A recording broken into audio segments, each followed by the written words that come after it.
Party के माननीय राष्ट्रीय प्रवक्ता माननीय गौरव भाटिया जी आपको संबोधित करेंगे। मेरा विनम्र निवेदन है माननीय गौरव जी से कि आपको संबोधित करें।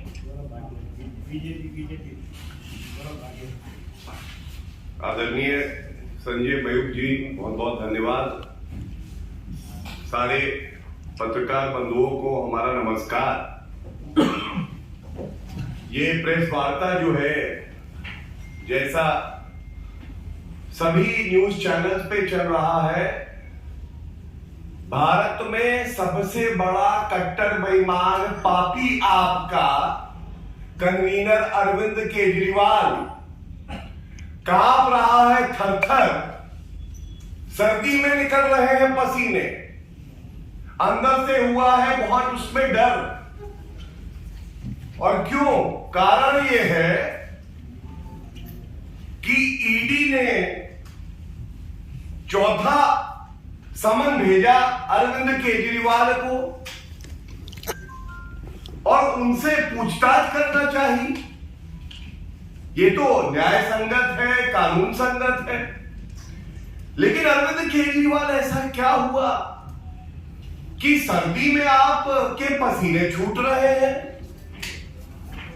आप थर-थर कांप रहे हैं, आपको डर लगने लगा है, आपको ये जानकारी हो गई है कि जेल की सलाखों के पीछे जो आरोपी बैठे हैं, जिनको ये कट्टर ईमानदार बताते थे, जो निकले कट्टर बेईमान, पूर्व उप मुख्यमंत्री मनीष सिसोदिया और सांसद संजय सिंह कह रहे हैं मेरे भैया शराब घोटाले के किंगपिन कट्टर बेईमान अरविंद केजरीवाल हमारे पास कब आओगे? हम व्याकुल हैं, हम चाहते हैं कि जेल की सलाखों के पीछे आप आइए और एक नया घोटाला करें। जैसे मसाज घोटाला किया था, मसाज करवा रहे थे पॉक्सो एक्यूज से, वैसे ही जब शराब घोटाले के किंगपिन अंदर जाएंगे, जो अब यकीन हो रहा है कि इनको अंदर जाना पड़ेगा। और ये बड़ी जिम्मेदारी से मैं कहता हूं, एक मुख्यमंत्री जो कि संविधान की शपथ लेता है, वो कहता है मैं संविधान और कानून का पालन करूंगा और उसकी रक्षा करूंगा।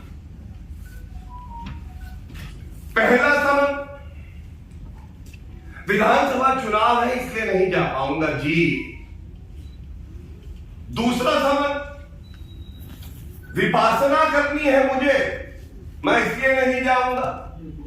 तीसरा समन, लोकसभा के चुनाव की शुरुआत हो चुकी है। आज चौथा समन आया और बताया ये जा रहा है, आप सब पत्रकार बंधुओं को ज्यादा जानकारी होगी। एक अवार्ड सेरेमनी थी, नाम था एक्सेलेंस इन एजुकेशन अवार्ड। वहां पे हमारा जो देश का भविष्य है, दिल्ली का भविष्य है, उन बच्चों को पुरस्कृत कर रहे हैं। जनता दिल्ली की और देश की ये कह रही है, अरविंद केजरीवाल तो केवल एक्सेलेंस इन करप्शन अवार्ड में मुख्य अतिथि बने और एक कोचिंग सेंटर खोले, किस तरह से घोटाले होंगे।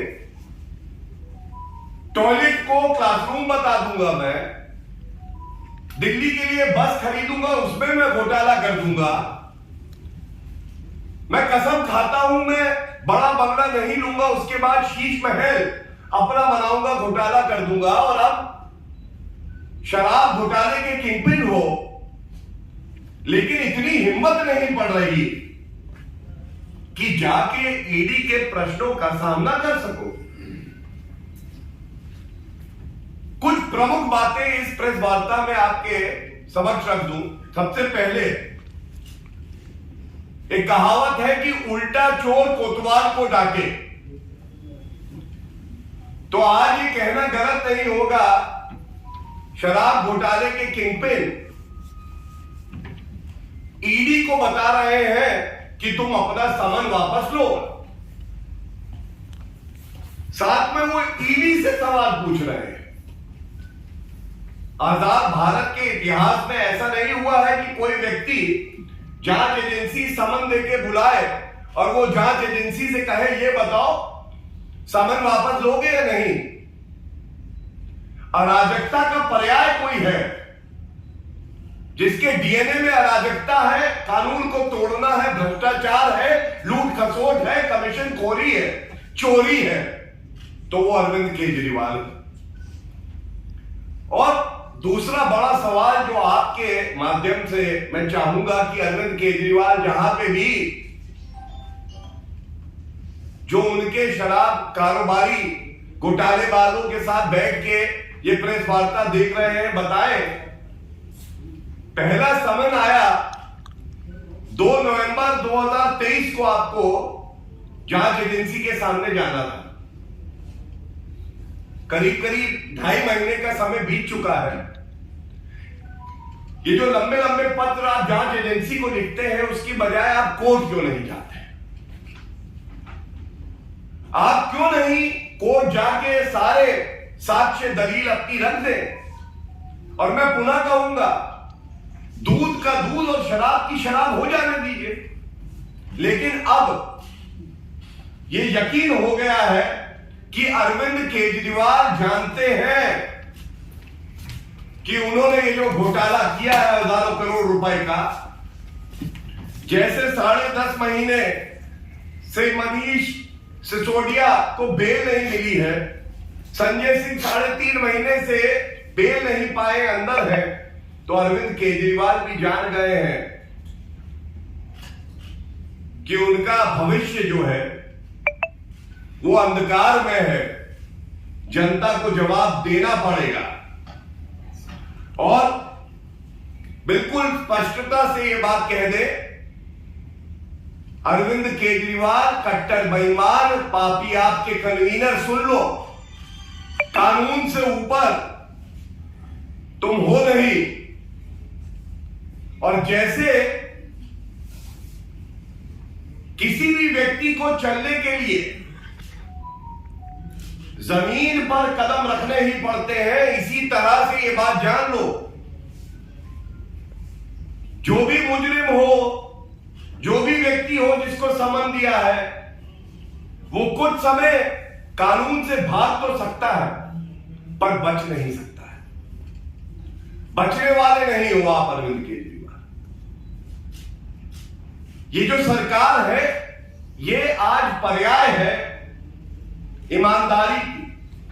ये पर्याय है कि अगर घोटाला करोगे तो सख्त कार्रवाई होगी, तुम्हें बख्शा नहीं जाएगा। और इसीलिए मैंने तमाम उनके वक्तव्य देखे, अभी भी चल रहा था। मैं केवल याद दिला दूं भारतीय राजनीति के गजनी को, जिनकी याददाश्त चली गई, कि ये आपका वक्तव्य है अरविंद केजरीवाल जी कि मैं भारतीय राजनीति में कदम इसलिए रख रहा हूं कि मुझे भ्रष्टाचार को खत्म करना है। और फिर से याद दिला दूं आपको कि आप ही ने कहा था किसी भी राजनेता पे अगर भ्रष्टाचार के आरोप लगे तो पहले उसे इस्तीफा दे देना चाहिए, और जब उसका नाम क्लियर हो जाए उसके बाद उसे पुनः राजनीति में सक्रिय होना चाहिए। ये सब इसलिए कह रहा हूं क्योंकि अरविंद केजरीवाल आज भ्रष्टाचार का पर्याय है, और जो गंदगी उन्होंने मचाई है, जो उदाहरण उन्होंने जनता के बीच में पेश किया है, यह चिंताजनक है कि एक मुख्यमंत्री आज भारत के संविधान को तार-तार कर रहा है और अपनी जवाबदेही से भाग रहा है। ये बचने नहीं पाएंगे। धन्यवाद। कोई सवाल हो? संजय शर्मा गोकुमार। गुरु जी, मेरा एक सवाल है, 2 सवाल है आपसे। एक तो अरविंद केजरीवाल ने आज स्टेटमेंट दिया है कि बीजेपी उनको चुनाव से पहले गिरफ्तार करना चाहती है, वो नहीं चाहती कि वे चुनाव के समय बाहर आए। दूसरा, ईडी की जो बातें की ये भी आरोप लगा रहे हैं कि ईडी बीजेपी चला रही है, और ये सेम आरोप आदित्य ठाकरे के जो सहयोगी वो वहाँ पे कार्रवाई हुई थी, बंगाल में हुई है और हेमंत सोरेन, ये तीनों सब लगभग एक ही होता है। देखिए, प्रथम दृष्टया जो कट्टर बेईमान हो, जो लूट खसोट करता है, वो हमारी जांच एजेंसी पे आरोप लगाए, ये कतई बर्दाश्त नहीं होगा। और ये कहना गलत नहीं होगा कि आज ईडी, सीबीआई, तमाम जांच एजेंसियां अपना कार्य करती हैं। अब वो पिंजरे का तोता नहीं है कांग्रेस की सरकार में जैसे थी। और ये सारे भ्रष्टाचारी एक हुए हैं केवल एक वजह से। इनको ये लगता है कि सारे भ्रष्टाचारी अगर भ्रष्टाचार के गोंद से जुड़ जाएंगे तो इनका कोई कुछ नहीं बिगाड़ पाएगा। लेकिन मैं ये बात बता दूं, जब कानून का डंडा पड़ता है, जब कानून के डंडे की गर्मी दिखाई देती है तो अच्छी अच्छी गोंद पिघल जाती है और इन सबको इनकी हैसियत पता चल जाएगी।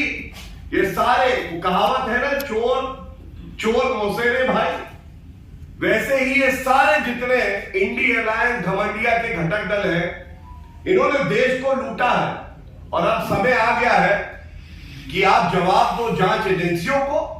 और अगर आपको ऐसा प्रतीत होता है कि राजनीतिक द्वेष से यह कार्रवाई हो रही है तो न्यायालय का दरवाजा है, आप खटखटाओ, अपनी बात रखो। और चुनौती देता हूं 9.5 साल में ये जितने विपक्षी दल हैं, जितने भ्रष्टाचारी हैं, एक आदेश सर्वोच्च न्यायालय का या उच्च न्यायालय का नहीं दिखा सकते कि कार्रवाई रद्द की गई हो। बल्कि 14 राजनीतिक दल इसी तरह की अटपटी दलीलें दे रहे थे और सर्वोच्च न्यायालय गए थे कि ईडी, सीबीआई का दुरुपयोग हो रहा है और वो याचिका को खारिज किया गया, निरस्त किया गया। और ये करारा थप्पड़ था हर उस भ्रष्टाचारी के गाल पर जिसको ये गलतफहमी है कि वो कानून से ऊपर है। आमोद राय, टीवी है। मेरा प्रश्न इससे थोड़ा अलग है। जो एसटी हसन है, समाजवादी पार्टी सांसद, एक बार फिर से ये कह रहे हैं कि ट्रेन में, बसों में मुसलमान सफर न करें, भड़काने की कोशिश की जाए। इसी से जुड़ा मेरा सवाल ये है कि शिवपाल यादव ने कहा है कि जब आंदोलन के समय गोलियां चलाई गई तो दरअसल संविधान की रक्षा के लिए गोलियां चलाई गई थी। और इसी से जुड़ा उदित राज ने कहा है कि 22 जनवरी के बाद दलित, ओबीसी और आदिवासियों के लिए कलयुग शुरू हो जाएगा। सर, मेरा सवाल अरविंद केजरीवाल से जुड़े हुए हैं। इंडिया गठबंधन की आपने बात की है, वो लोग ये कह रहे हैं कि पहली जीत जो है वो चंडीगढ़ में इलेक्शन में होगी। दूसरी बात ये है कि कल ही अरविंद केजरीवाल ने कहा था कि 22 तारीख वाली जो प्राण प्रतिष्ठा का कार्यक्रम है उसके बाद वो जाएंगे अयोध्या में। दोनों का देखिए, जब भ्रष्टाचार कर रहे थे तब इनको लगता था कि भ्रष्टाचार करूंगा और मेरी गर्दन जो है वो कानून का जो शिकंजा है, पंजा है, वो पकड़ नहीं पाएगा। अब तो इतना डरे हुए हैं कि बता रहे हैं कि ढोंगी अरविंद केजरीवाल सुंदरकांड का पाठ पढ़ रहे थे। कल की बात है। मैं केवल एक बात कहूंगा, हमारे आराध्य हैं प्रभु राम से कुछ सीखे। राम राज्य क्या होता है ये जानने की आवश्यकता है। और ये इसलिए कह रहा हूं कि ये वो अरविंद केजरीवाल है, हमारा स्वास्तिक का चिन्ह है, पावन है, पवित्र है। इनकी पार्टी एक झाड़ू स्वास्तिक चिन्ह को दौड़ाते हुए दिखा रही थी। और ये वो अरविंद केजरीवाल है जिनके विधायक राजेंद्र गौतम जो मंत्री रहे हैं, उन्होंने हिंदू धर्म के खिलाफ क्या क्या बात नहीं कही। तो प्रभु राम हो, ईश्वर हो, वो हमेशा उसके साथ है जो सत्य की राह पे चलता है। जो पाखंडी होता है, ढोंगी होता है, भ्रष्टाचारी होता है, लूट खसोट करता है, कमीशन खोरी करता है, चोरी करता है, कट्टर बेईमान होता है, उसको केवल श्राप मिलता है। और श्राप मिलने के बाद उस व्यक्ति का क्या होता है ये हमने देखा है गुजरात में। और हमने देखा है कि अरविंद केजरीवाल की पार्टी का सुपड़ा साफ हो गया जो 5 प्रदेशों में चुनाव हुए, खासकर छत्तीसगढ़, मध्य प्रदेश और राजस्थान में, जमानत जब्त होने का कीर्तिमान किसी ने बनाया है तो वो अरविंद केजरीवाल है और इनकी पार्टी को नोटा से कम वोट मिले। फिर मिलेंगे, बहुत बहुत धन्यवाद। Thank you. अच्छा, ममता बनर्जी भी जा रही है। अरे सर, ममता बनर्जी मस्जिद भी जा रही है और